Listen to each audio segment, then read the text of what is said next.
하나님께서 이스라엘 백성들에게 계명을 주시는 가운데 오늘 본문에는 하나님께서 이방 나그네를 압제하지 말라라고 말씀하십니다. 이방 나그네라는 것은요, 그 이스라엘 백성들이 있는 그 민족이 사는 그 나라에 이방 사람들이 여행으로 잠깐 온 것이 아니라, 이방 나그네라는 것은 이방 사람임에도 불구하고 이스라엘 백성이 되겠다라고 온 사람, 또는 전쟁이나 그런 것으로 이스라엘 백성들 가운데, 회중 가운데에 노예나 종으로 온 사람들, 이런 사람들을 가리킵니다. 그런 사람들을 절대로 압제하지 말라라는 겁니다. 왜냐하면 그 사람들이 이스라엘의 회중에 들어올 수밖에 없는 것은 어떻게 보면 전쟁이나 이런 것들 때문에 어쩔 수 없이 들어오게 되는 겁니다. 그러면 그 상황 가운데서는 이스라엘 백성들이 좀 강자의 입장에 있거든요. 그래서 강자의 입장에 있는 이스라엘 백성들이 그 이방인으로, 그 나그네로 이스라엘 백성 진영에 들어온 사람들을 함부로 대할 수 있다는 겁니다. 미국이 여러 다민족 국가라고 이야기합니다. 그래서 여러 민족이 막 이렇게 같이 모여 살기 때문에 뭐 잘 융화가 된다라고 다른 뭐 이야기를 하지만은, 근데 이 안에도 보면 분명히 민족들 간에 또 인종들 가운데에 서로 차별이 있습니다. 더 낫다라고 생각하는 사람이 더 못하다고 생각하는 그 사람들을 무시하고 경멸하는 경우가 있거든요. 근데 이런 모습이 결코 하나님의 백성들의 온전한 모습이 아니라는 겁니다. 특히 한국에서도 보면 한국 사람들이 사는 그 대한민국 땅에 보면 다른 민족 사람들이 들어와서 살게 됩니다. 뭐 국제 결혼을 통해서 들어오기도 하고, 그러면 피부색이 달라져요. 피부색이 달라지면 거기에서부터 이게 또 차별이 있고 또 무시하는 것도 있고, 그런 것들이 또 사회적으로 문제가 막 되고 있습니다. 하나님은 이런 모습이 결코 하나님의 백성들의 바른 모습이라고 바른 모습이 아님을 말씀하고 계십니다. 그러면서 21절 말씀에 보면요, 너는 이방 나그네를 압제하지 말며 그들을 학대하지 말라. 너희도 애굽 땅에서 나그네였습니다. 압제하지 말라. 그러면서 무엇을 기억해야 되냐면, 너희들도 애굽 땅에서 나그네였다. 이스라엘 백성들이 애굽 땅에 여행을 가서 나그네였다는 것이 아니라 노예로 오랜 기간을 있으면서 그런 경험이 있는 것을 잊지 말라는 겁니다. 한번 경험한 그것을 가지고 다른 사람들이 나와 똑같은 어떤 문제가 됐을 때 우리는 보통 이런 이야기를 합니다. 그 사람이 정말 힘들어하면, 야, 나도 다 겪었다. 뭘 그걸 못 겪냐고, 그거 갖고 그렇게 엄살을 부리냐고 그렇게 이야기하거든요. 근데 우리도 그 어려운 일을 당할 때 보면 그 순간에 너무 힘들었지 않습니까?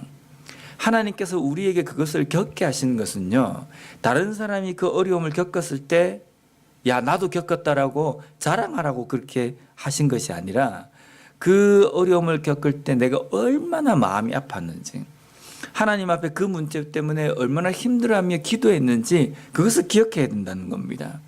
그래서 만약에 그 사람이 그 문제 때문에 아팠다면, 아, 내가 그때 그렇게 아팠구나. 그래서 어떻게 하면 이 사람을 도와줄 수 있을 것인가, 이것을 생각해야 되는데, 오히려 어려움 당한 사람들에게 나도 그거 겪었다, 난 네보다 더 심하게 겪었다, 그러면서 이걸 더 그 사람이 어려움 겪는 그것에 전혀 도움이 안 되고, 뭐 이제 좀 극악하게 표현하면 마음이 염장질을 하거든요. 더 마음이 그 힘들게 만들기도 한다는 겁니다. 그래서 우리는 우리에게 하나님께서 주신 어떤 인생의 경험이나 그런 어려움들을 겪은 그 과정들을 다른 사람들을 이해하는 데에 우리가 사용해야 된다는 겁니다. 두 번째로, 고아와 과부를 해롭게 하지 말라라고 이야기하십니다. 지금은 좀 다르지만 과거에 과부, 고아 이러면요, 그 생산 능력이 없고 또 사회에서 그 당시의 계층에서는 생활 능력이 없는 그러한 계층의 사람입니다. 사회적인 약자층입니다. 사회적인 약자층들에게 함부로 대하지 말라는 겁니다. 때로는 이런 사람들에게 하나님께서는 제일 먼저 그들의 필요를 알고 함께 도와줘야 된다. 함께 살아야 한다라는 것을 명령하셨습니다. 근데 보면 여기 고아와 과부를 해롭게 하지 말라라는 이 헬라어 의미에는 압제하다라는 의미가 있습니다. 압제하다. 그래서 이 사람들이 어떤 일을 했을 때에 다른 사람들이 그 사람들을 압제합니다. 줄 돈을 주지도 않고 또 당연히 그 사람들에게 해줘야 되는 어떤 의무가 있는데도 해주지도 않습니다. 왜냐하면 그렇게 해주지 않아도 그 사람들은 뭐 고소를 하거나 그렇게 항변할 수 있는 능력이 없는 사람이기 때문입니다. 그래서 이 사람들이 생활 능력이 없고 어려운데 그 어려운 가운데 하나님께 그 괴로움을 그들이 간구할 때에 하나님께서는 그 어렵게 하고 압제한 사람들에게 그대로 갚으시겠다고 이야기하십니다. 24절 말씀에 보면 나의 노가 맹렬함으로 내가 칼로 너희를 죽이리니 너희의 아내는 과부가 되고 너희 자녀는 고아가 되리라. 과부라서 고아라서 너희들이 함부로 그 사람들에게 대한다고 한다면 그들이 힘들어서 하나님 나에게 기도를 하면 내가 압제한 너희들을 그대로 만들어 버리겠다라는 겁니다. 무서운 말씀입니다. 갈라디아서 6장 7절 말씀에 보면요. 스스로 속이지 말라. 하나님은 업신여김을 받지 아니하시나니 사람이 무엇으로 심든지 그대로 거두리라. 세상 가운데 우리가 살아가면서 정말 비굴하고 비겁한 사람을 어떤 사람이라고 이야기하냐면 강한 자에게 약하고 약한 자에게 강한 사람. 강한 자에게는 내가 뭔가 해볼 수 없기 때문에 굽신굽신합니다. 근데 약한 사람은 저 사람은 내가 함부로 대도 저 사람은 나에게 뭐 어떻게 해볼 만한 힘도 없다라고 생각해서 그 사람들을 어렵게 만들거나 그 사람들을 압제하거나 하는 경우는 정말 비굴한 겁니다. 그 비굴함 가운데에 하나님께서는 그 비굴함으로 그렇게 그 사람들에게 압제했다고 한다면 그 압제함을 그대로 너에게 돌아오도록 만들겠다라는 겁니다. 그래서 사람이 무엇을 심든지 그대로 거둡니다. 그 사람에게 사랑을 심으면 사랑이 그대로 나에게 돌아올 것이고 하나님께서 갚아주신다는 겁니다. 그 사람에게 인자함으로 대하면 인자함도 그대로 나에게 돌아온다는 겁니다. 그래서 우리는 할 수만 있으면 누군가와 결코 안 좋은 관계가 아니라 화목하며 좋은 관계가 되어야 됩니다.